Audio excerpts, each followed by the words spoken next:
Hello there. If you're here, please take a moment to sit down on the sofa in your living room and prepare yourself a glass of water. If you're already in bed, let your body relax and listen to the story in the most comfortable way possible. 3 years ago, I lost my legs, my independence, and nearly lost the will to live. But what I never expected was that I'd find someone again in a way no one could have imagined. My name is Claire. I'm 62 years old, and if you had told me 5 years ago that I'd be sitting here on an old armchair in a small house in Eugene, Oregon, telling this story, I would have shaken my head and laughed because I used to believe that life after a certain age simply settled into quiet routines, tending the garden, reading books, waiting for the kids to come home for dinner. But then one rainy afternoon in March, a truck slammed into my car and everything changed. The crash didn't take my life, but it took my ability to walk. You're lucky, the doctor had said. Lucky. A strange word when just getting into the bathroom feels like a victory.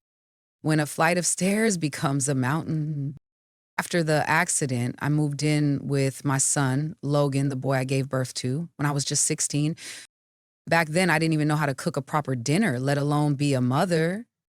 His father disappeared the moment he found out I was pregnant, leaving me alone with a baby and 1,000 questions I had no answers for. Now, Logan is 19, tall, strong, and working part time for a local construction company.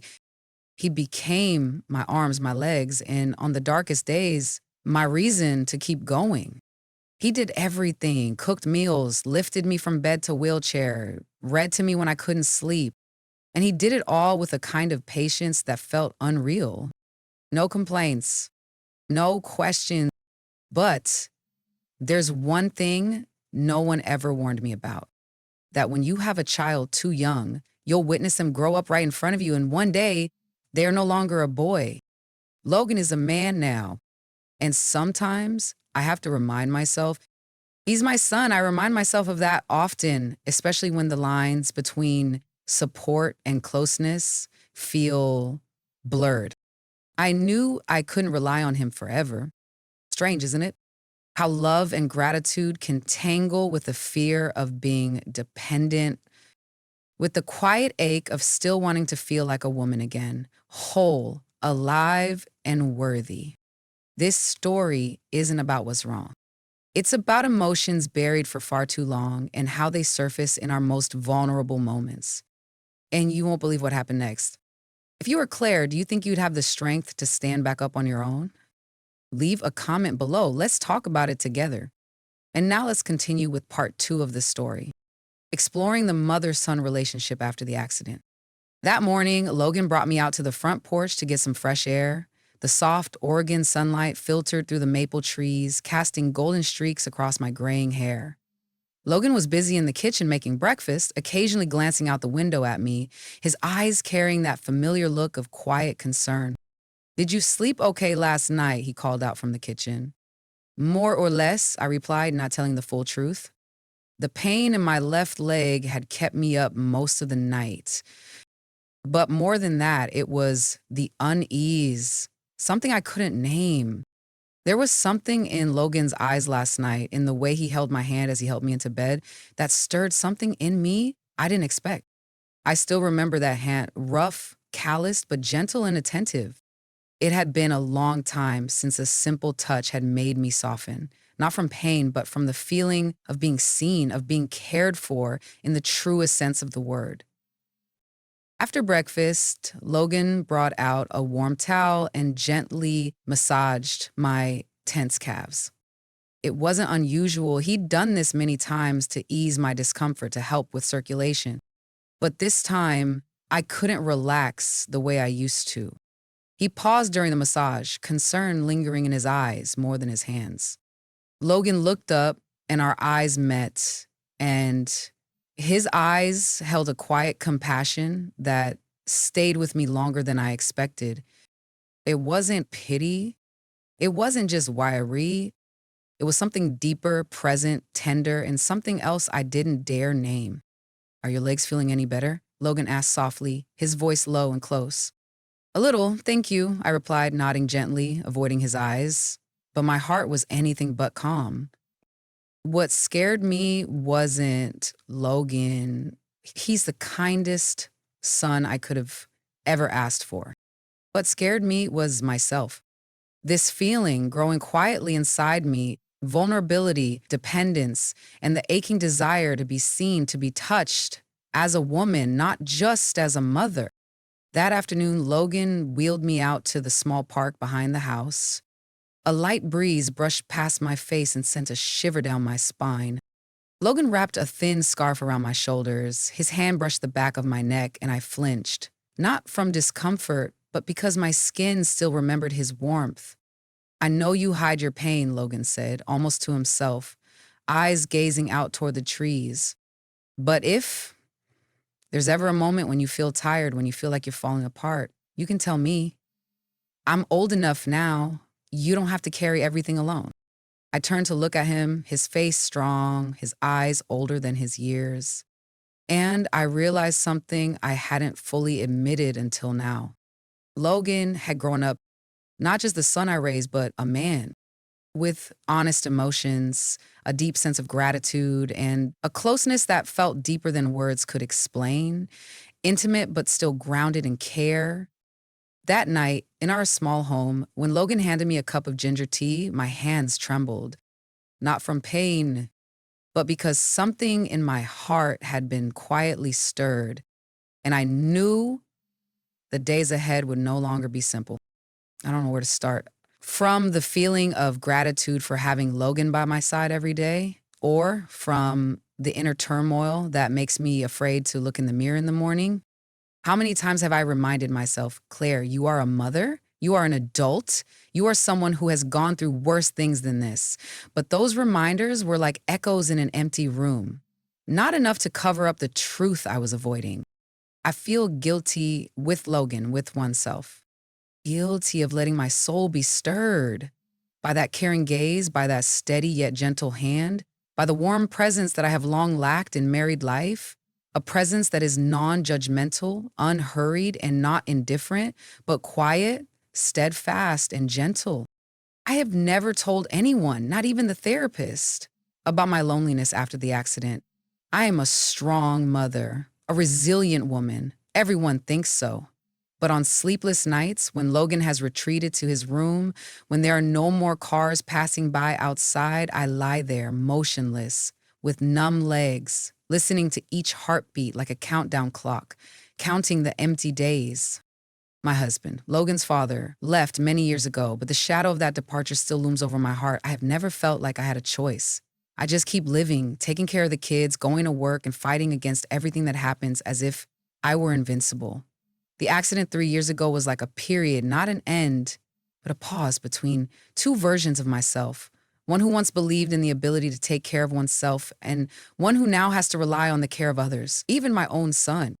I am grateful to Logan every time he helps me wake from a short nap, every time he lifts me from the chair and guides me to the porch to smell the grass after the rain. I want to believe that it's all just because of family love, but sometimes the small gestures, the gentle touch when adjusting the blanket, the silent gaze when I read, leave me bewildered, not because Logan was wrong, but because my heart is too weak, easily stirred by genuine kindness when I haven't felt that emotion for so long. I wonder, if I had never been injured, if I were still healthy, would I have never felt so unsteady? Are these strange emotions the result of dependence, physical, mental? I hate myself for letting those thoughts exist, but the more I try to chase them away, the more they cling to me, like the persistent knee pain that never fades, like the long scar after surgery that no cream can erase. I am still Claire, but I don't know who I'm becoming in Logan's eyes, a weak mother or a fragile woman. That night, when Logan placed the extra pillow behind me and left the room, I watched his figure gradually disappear behind the door. The room became too quiet. And in that darkness, for the first time, I wondered, is there anyone who still sees me as myself besides Logan?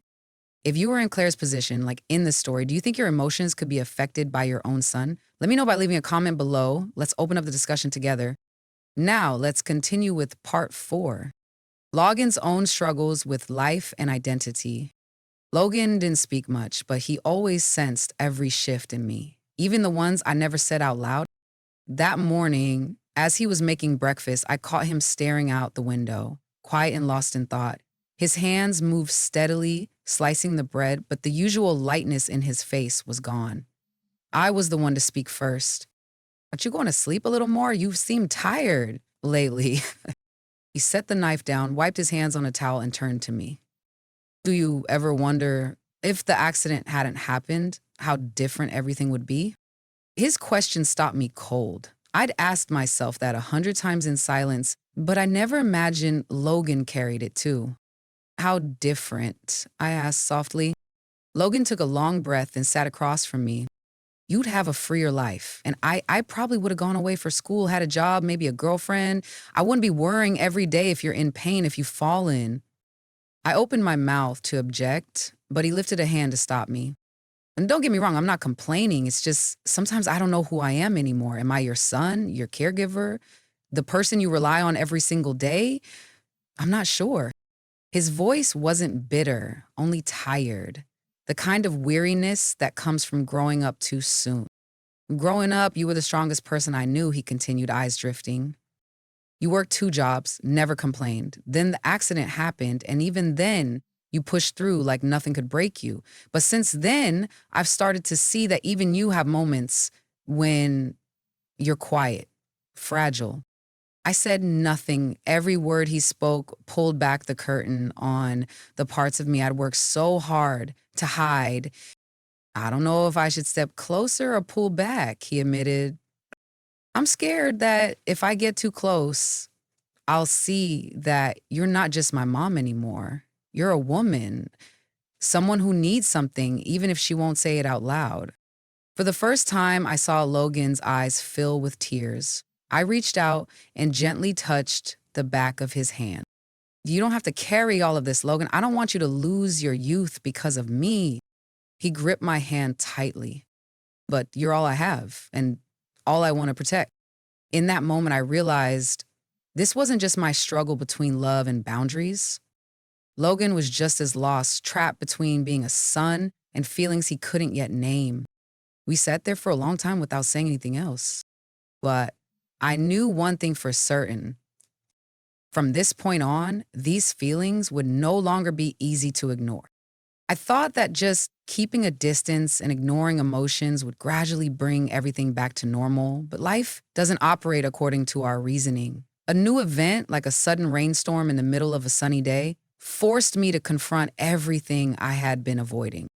That morning, while Logan went out to buy groceries as usual, I tried to move from the bed to the living room by myself. Nothing unusual. I still do that when I feel well, but for some reason today, just a slight misstep, I slipped and fell. The sound of my body hitting the cold wooden floor made me dizzy. My breath quickened. A sharp pain radiated from my lower back down to my legs, like a heavy warning from a body that was gradually wearing out. I lay there, helpless, tears streaming not from physical pain, but from the long, suppressed, lingering hurt. When Logan returned, as soon as he stepped through the door, his eyes widened in panic upon seeing me lying on the floor. Without saying a word, he knelt beside me, hurriedly lifted me up, his eyes filled with fear. Mom, why does it hurt, Mom? His voice trembled. I didn't answer. I just cried. Logan's hug at that moment was tight, as if he was afraid of losing me right then and there. And I, for the first time in many years, let myself fall into that embrace, no longer resisting. That night, Logan couldn't sleep. He sat in the living room, staring out into the darkness beyond the window. I called, but he didn't answer. When I got closer and sat down beside him, he finally spoke, his voice barely above a whisper, as if he were talking to himself. Mom, I can't live like this forever. I turned to look at you, not because of Mom, but because I am no longer myself. I don't dare to love anyone, dare not dream, dare not go far, because I'm afraid if I leave, Mom won't be able to hold on. I know no one is forcing me to bear it, but I just can't let go. I was speechless. The words you said are exactly what I fear the most. That because of me, Logan is sacrificing all his youth, his entire future. I placed my hand on his shoulder. Logan, I've been selfish for a long time. Selfish for relying on you instead of finding another path for both of us. He turned to her, his eyes red with tears. Mom, don't say that. If it weren't for you, Mom, I wouldn't be who I am today. I squeezed your hand. You have to live your age, Logan. You have to learn to distance yourself from your mother, not because you don't need me, but because I want you to live a life without regrets. The next morning, I called a rehabilitation center, a place that offers both physical therapy programs and hourly care support. I knew this was something I should have done a long time ago, but I used to be afraid of loneliness, afraid of losing Logan. But more than anything, I feared turning my son into a stick that I gradually cut with dependence and silence. When I broke the news, Logan was silent for a long time, and in the end, he just said, if that's what's best for Mom, I'll support it. I nodded, and for the first time, I saw a faint light in my son's eyes, not of sadness, but of a door that had just been slightly opened. Please provide the text you would like me to translate. A few weeks later, Logan took on a project in another state. Before leaving, he hugged me tightly. Will you be okay, Mom? I smiled. As long as you live true to yourself, I will be fine. When the door closed behind Logan, I didn't cry. I sat alone in the middle of the room, watching the sunlight filter through the window and understanding that I had just taken a long step out of my own darkness.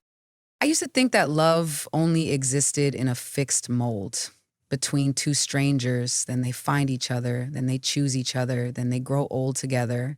But living long enough, experiencing enough, I realized there are other kinds of love, greater, more complex, and profound enough that they don't need to cross boundaries to become eternal. The bond between us, forged in hardship, deepened into something uniquely profound, but rooted in respect. After the accident, after the days he took care of me with all his heart, I felt that feeling transform, not into something wrong, but into a form of attachment that transcends ordinary definitions, an invisible bond, both warm and suffocating. There were times I was confused. There were moments of weakness. In that moment, his look caught me off guard, not because it lacked respect, but because it reminded me of parts of myself I had forgotten. Truly seen. But then when we both reached that limit, we stepped back. Not out of fear, but out of understanding that there are things that, if taken one step further, can never be undone.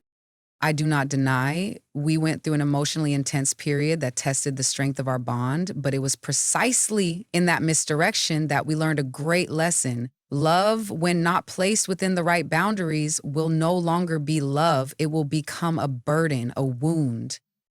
Therefore, I chose to let that love end at its most beautiful point, where Logan could still call me Mom without shame, where I could watch him walk away without regret. No one is at fault. It's just that life brought two lonely souls together too quickly and too closely at a time when both were shattered. The day Logan left for a distant project, I stood by the window, watching the car disappear under the trees. I didn't cry. I feel light, because I know Logan needs a bigger world to become himself, a complete, strong, and free man. And me, I start over step by step. I learn how to let others help me without feeling ashamed. I learn to love myself, not so that someone else will love me, but so that I no longer see myself as invisible in the mirror every morning.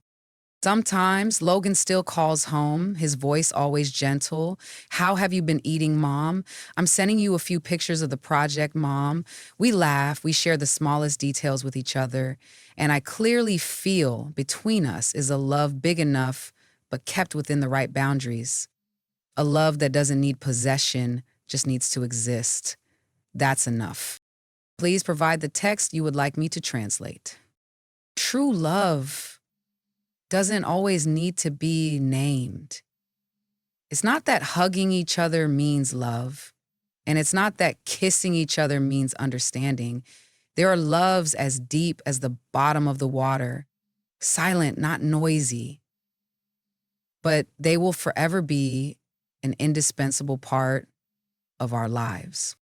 I know that even if Logan loves someone else in the future, marries someone else, I will still be the person whose heart resonated with his the most during a tumultuous and challenging period. And I am proud that we overcame it, not by denial, but by the choice to hold on to the most beautiful part.